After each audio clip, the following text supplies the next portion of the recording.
Hi friends, ఎలా ఉన్నారు? This is Krish. Welcome to my channel Krish Competitive Adda.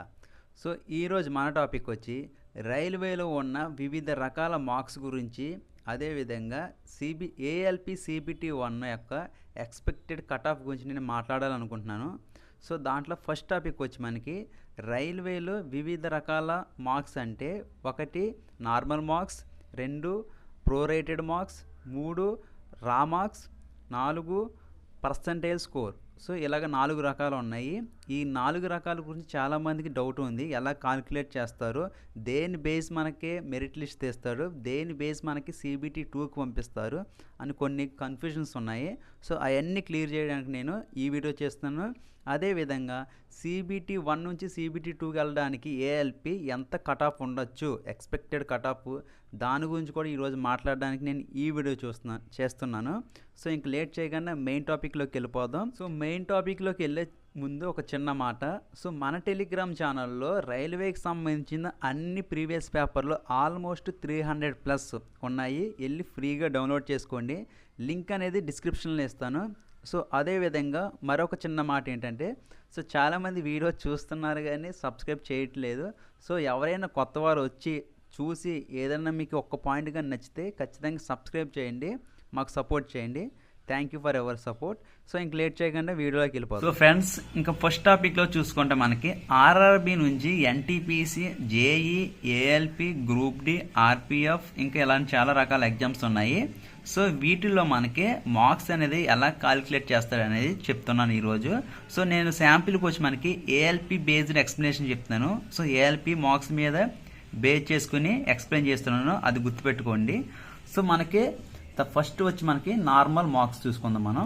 So normal marks for suppose మనకి total questions 75 ఉన్నాయి అనుకుందాం. 75 ఉన్నాయి ఏఎల్పిలో. సో మీరు అటెంప్ట్ 50 చేశారు. సో 50 అటెంప్ట్ చేసి దాంట్లో కరెక్ట్ ఆన్సర్ వచ్చి మనకి 41 అయ్యాయి. సో అండ్ రాంగ్ వచ్చి 9. సో మీ 41 ఏదైతే కరెక్ట్ అయ్యిందో దాన్ని మనం నార్మల్ మార్క్స్ అంటాం. ఓకేనా? మనకి ఎప్పుడైతే ఏదైతే కరెక్ట్ ఆన్సర్ పెట్టామో దాన్ని మనం నార్మల్ మార్క్స్ కింద కన్సిడర్ చేసుకుంటాం చిన్నప్పటి నుండి కూడా. సో దానికి నార్మల్ మార్క్స్ అంటాం మనం. సో నెక్స్ట్ కేటగిరీ వచ్చి మనకి రా మార్క్స్.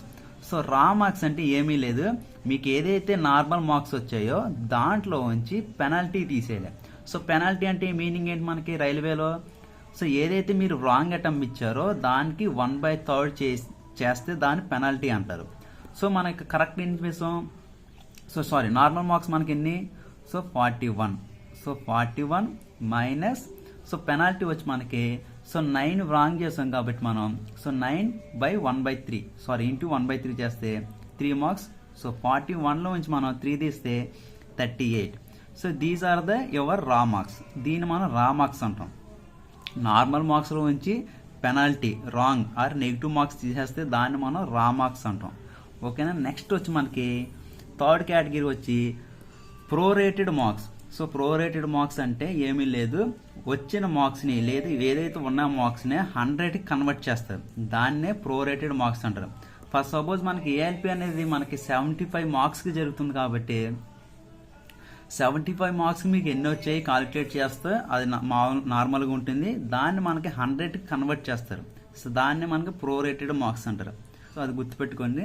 సో ఇక్కడ కన్వర్షన్ చేస్తే మనకి 75కి 38 వస్తే 100కి ఎంత వస్తాయని కాల్కులేట్ చేస్తే చైన్ రూల్ ప్రకారం సో మనకి 50.66 వచ్చింది. సో దీన్నే మనం ప్రోరేటెడ్ మార్క్స్ అంటాం. ఓకేనా? సో నార్మల్ మార్క్స్ అంటే మీకు వచ్చిన కరెక్ట్ అటెంప్ట్స్, రా మార్క్స్ అంటే నార్మల్ మార్క్స్ మైనస్ పెనాల్టీ వేస్తే రా మార్క్స్ అంటాం.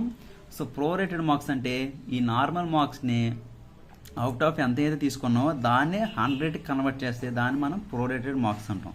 సో ఇక్కడ వరకు మీకు క్లియర్గా అర్థమైంది అనుకుంటున్నాను. సో అసలైంది ఇప్పుడు మాట్లాడుకుంటున్నాం మనం, అదే పర్సంటేజ్ స్కోర్. సో ఇదివరకు దీన్నే నార్మలైజేషన్ స్కోర్ అనేవారు, దీన్ని ఇప్పుడు రైల్వే పర్సంటేజ్ స్కోర్ కింద కన్వర్ట్ చేసింది. సో దీనికి ఒక సింపుల్ ఫార్ములా ఉంది, అదేమీ లేదు, number of candidates appeared in the shift with raw score equal to or less than the candidate. ఓకేనా? సో ఒక షిఫ్ట్లో ఎవరైతే ఉన్నారో వాళ్ళకి వచ్చిన రా మార్క్స్ లేదా వాళ్ళకంటే తక్కువ వచ్చిన రా మార్క్స్ అనేది ఇక్కడ పైన వేసుకుంటారు. అదేవిధంగా divided by total number of candidates appear in the shift, ఆ షిఫ్ట్లో ఎంతమంది టోటల్ క్యాండిడేట్స్ వచ్చారో అది కింద తీసుకుంటారు. ఓకేనా, ఇంటూ 100 చేస్తారు. సో ఇది ఫార్ములా. సో దీన్ని ఎక్స్ప్లెనేషన్ తీసుకుంటే మనకి ఫర్ సపోజ్ మీరు ఒక షిఫ్ట్ రాశారు, ఆ షిఫ్ట్లో టాపర్ ఇక్కడ ఉన్నారు, సో మీరు ఇక్కడ ఉన్నారు యావరేజ్గా. సో అదేవిధంగా లీస్ట్ మార్క్స్ వచ్చిన కింద ఉన్నారు. సో ఇది మీ షిఫ్ట్ యొక్క కింద నుంచి అసెండింగ్ ఆర్డర్లో చూసుకుంటే ఇది ఆర్డర్. సో కరెక్ట్గా మీరు చూసుకుంటే ఫర్ సపోజ్ మీకు ఒక 50 మార్క్స్ వచ్చాయి. సో ఇక్కడ నేను పర్సన్స్ గురించే మాట్లాడుతున్నాను, అది గుర్తుపెట్టుకోండి. మీకంటే తక్కువ ఎంతమంది ఉన్నారంటే 800 ఉన్నారు కింద. అంటే మీ ర్యాంక్ కన్నా కింద ఉన్న వాళ్ళు 800 ఉన్నారు. సో మీ ర్యాంక్ కన్నా పైన 200 ఉన్నారు. సో ఇక్కడ ఏం మాట్లాడుతున్నాం అంటే మనకి ఫార్ములాలో number of candidates appearing in the shift with raw score equal. అంటే మీకు ఎంతైతే రా స్కోర్ వచ్చిందో మీ రా స్కోర్తో ఉన్న ఈక్వల్ పర్సన్స్, అదేవిధంగా లెస్ దెన్ ద క్యాండిడేట్. మీకన్నా రా స్కోర్ తక్కువ వచ్చిన ఆ క్యాండిడేట్లు ఎంతమంది ఉన్నారో సో వాళ్ళందరినీ కూడా వేసుకోవాలి. అంటే ఎంత మనకి మీకన్నా తక్కువ మీతో వచ్చిన వాళ్ళు ఎంతమంది ఉన్నారు 800. సో 800 పైన వేసుకున్నాను. Total number of candidates appear in the shift, ఆ షిఫ్ట్లో ఎంతమంది ఉన్నారు ఫస్ట్ సపోజ్ నేను 1000 వేసుకున్నాను. ఆ షిఫ్ట్లో 1000 మంది ఉన్నారు, మీకన్నా తక్కువ వచ్చిన మార్క్స్ 800 మంది ఉన్నారు. సో ఇంటూ 100 వేసుకున్నాను. సో క్యాన్సిలేషన్ చేస్తే 80 వస్తుంది. That is your percentage score. So ఈ ఫార్ములా బేస్ చేసుకుని మనకి పర్సంటేజ్ స్కోర్ అనేది కన్వర్ట్ చేస్తారు. సో ఇది మెయిన్ రైల్వేలో ఉన్న మార్క్స్ గురించి మాట్లాడితే. సో ఇప్పుడు మనం ఏఎల్పి యొక్క స్కోరు సిబిటి 2కి సరిపోతుందా లేదా, that is expected cut off గురించి మాట్లాడుకుందాం. సో నేను ఎక్స్పెక్టెడ్ కట్ ఆఫ్ గురించి మాట్లాడే ముందు ఒక 5 పాయింట్లు నేను మాట్లాడాలనుకుంటున్నాను. దట్ ఈజ్ ఫస్ట్ వన్ వచ్చి ఏఎల్పి పోస్టులు ఇంక్రీజ్ చేశారు. సో 5000 నుంచి 19,000 వరకు ఇంక్రీజ్ చేశారు. సో అక్కడ వరకు ప్రాబ్లం లేదు. సో కాకపోతే ఇక్కడ ప్లస్ పాయింట్ ఏంటంటే ఇంక్రీజ్ చేసిన తర్వాత మళ్ళీ అప్లై చేయడానికి అవకాశం ఇవ్వలేదు. మనకి టెక్నీషియన్స్ పోస్టులు ఇంక్రీజ్ చేసినప్పుడు వాళ్ళకి అప్లై చేసుకుంటే కొత్త వారిని అప్లై చేసుకుంటే కూడా అవకాశం ఇచ్చారు. ఇక్కడ అప్లై చేయడానికి కొత్త వారికి అవకాశం ఇవ్వలేదు. సో అందుకే 5,000 జాబులు ఉన్నప్పుడు ఎంత మంది పెట్టారో 19,000 జాబులు పెరిగినప్పుడు కూడా అంతమంది పెట్టారు. సో దీన్ని బట్టి మనకి అప్లికేషన్ రేషియో అనేది వెన్ కంపేర్ టు 2018 అనేది తక్కువ ఉన్నాయని గుర్తుపెట్టుకోండి. సో నెక్స్ట్ మనకి రేషియో వచ్చి 1:15 పంపిస్తారు. ఒక జాబ్కి 15 మందిని పంపిస్తారు. సో ఇది కూడా మంచి నెంబరే. సో మూడో పాయింట్ వచ్చి మనకి 50% కంటే ఎక్కువ అనేది ఎప్పుడు కూడా కట్ ఆఫ్ అనేది ప్రిలిమినరీ ఎగ్జామ్లో ఎప్పుడు నేను చూడలేదు. సో ఇది నా అంచనా మాత్రమే. సో అంటే దట్ మీన్స్ 75కి సగం తీసుకుంటే 37.5 ఆ మార్క్ గుర్తుపెట్టుకోండి. 37.5 కంటే మ్యాక్సిమం ఎక్కువ ఉండదు, ఆ పాయింట్ గుర్తుపెట్టుకోండి. నెక్స్ట్ వచ్చి షిఫ్ట్లో ఆప్షన్స్ ఉన్నాయి. ఓకేనా, సో మీరు ఎవరిని అడిగినా ఎక్కడ అడిగినా కానీ సో నేను చాలామందిని కనుక్కునే చెప్తున్నాను ఇది. సో ఎవరినైనా మీ షిఫ్ట్లో ఏమైనా ఆప్షన్స్ ఉన్నాయంటే చాలామంది ఉన్నారు అని చెప్తున్నారు. సో ఆల్మోస్ట్ నాకు తెలిసి ఒక 30 అప్ టు 30 వరకు కూడా షిఫ్ట్లో ఆప్షన్స్ అనేవి ఎక్కువ ఉన్నాయి. సో ఎందుకంటే చాలామందికి సెంటర్ అనేది చాలా దూరంగా ఇచ్చారు. అదేవిధంగా అనుకున్న టైం కన్నా ఎగ్జామ్ కొంచెం లేట్ అవ్వడం వల్ల చాలామంది రాయడానికి ఇష్టపడలేదు. సో అదేవిధంగా నేను యూట్యూబ్లో చాలా పోల్స్ చూశాను. చాలామంది పెడతారు కదా పెద్ద పెద్ద YouTube channel, north YouTube channel అన్నీ చూశాను. వాళ్ళ యొక్క పోల్స్లో కూడా చూశాను నేను. సో ఎక్స్పెక్టెడ్ కట్ ఆఫ్ లేదా మీ యొక్క ఎక్స్పెక్టెడ్ రా మార్క్స్ ఎన్ని వచ్చినాయి.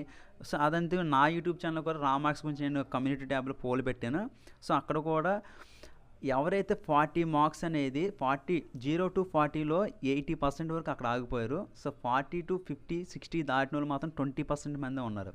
సో ఈ ఫ్యాక్టర్స్ అన్నీ కన్సిడర్ చేసుకొని నేను సింపుల్గా కొన్ని మార్క్స్ చెప్తున్నాను. అన్రిజర్వ్డ్ ఈఆర్కి వచ్చి 40+ ఉంటే సేఫ్ సైడ్ ఉన్నట్టే మీరు ఈజీగా.